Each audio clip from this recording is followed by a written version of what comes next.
We have that winter storm warning, and it will be upon us as we go overnight, and accumulating ice likely by the time you wake up tomorrow morning, depending on when you wake up at about 5-6 a.m.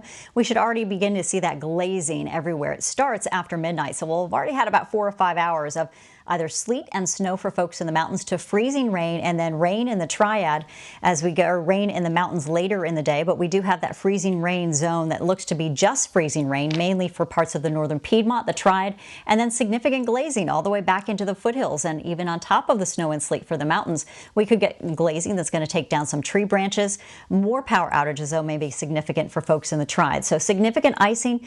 Bottom line that this is going to be a bigger storm than we've seen all season and possibly in the last couple of years. So we need to be ready for it, hoping that maybe we get a little snow and sleet mixing in first, and that could take down some of those freezing rain totals, but it doesn't look great at this point. So we're preparing for north of I-85 significant icing, and that does mean that the ice is going to accumulate on elevated surfaces, trees included, and then power lines will likely come down as we get you through the early morning hours. So by 9-10 a.m. we may already have trees down, and we may also have some roads that become impassable. South of I-85, moderate ice, so we have an elevated risk there. Things becoming icy all over the roads in terms of bridges and overpasses, exit and on ramps. Now, it doesn't look like we're going to get sheets of ice right away. Temperatures, of course, going into this are warmer, but in the mountains and the foothills, we have a bigger impact in terms of, those icy and snow sleet conditions that might have set up a good stage for that glazing to really start to ice up some of those roads. So we really do think that the heavy rain is going to be significant there, along with travel and power outages too. So we've got some things working against us. While winds will be lighter there, we've got stronger winds to the north and east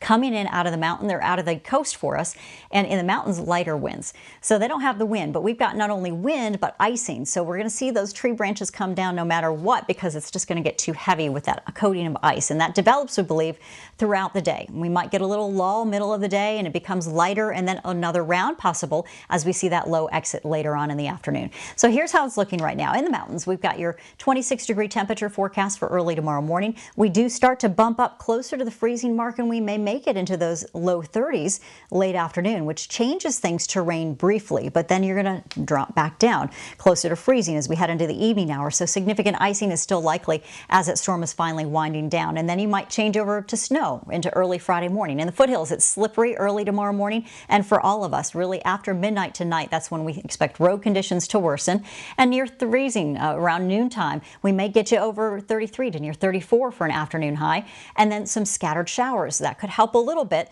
but then temperatures, as we mentioned, are going to dip back in the other direction. So we don't expect to stay above freezing. Most of this is going to be a freezing event for everyone, and any small improvement that we see is likely going to be kind of backstepped as we get you later into the evening hours. So freezing rain likely for the duration of the event for the Triad and the northern Piedmont. Satellite imagery showing you those clear skies for us right now, with a few clouds that are going to start to roll in. You're at 42 in Greensboro. We've got 40s there with a nice easterly wind, and this east and northeasterly wind kicks in, keeps us locked into that cold air, and that's one of the concerns that we have for the icing event to take place. So down trees, power outages become more likely as we go through early morning and through middle of the day. So we may have about 12 hours of freezing rain, and then that totals up to some half-inch to quarter-inch totals out there. Significant, as we mentioned, for folks in the mountains, and then the Triad, significant with half-inch totals or more in a couple of spots. So we'll be watching for the pattern of the system.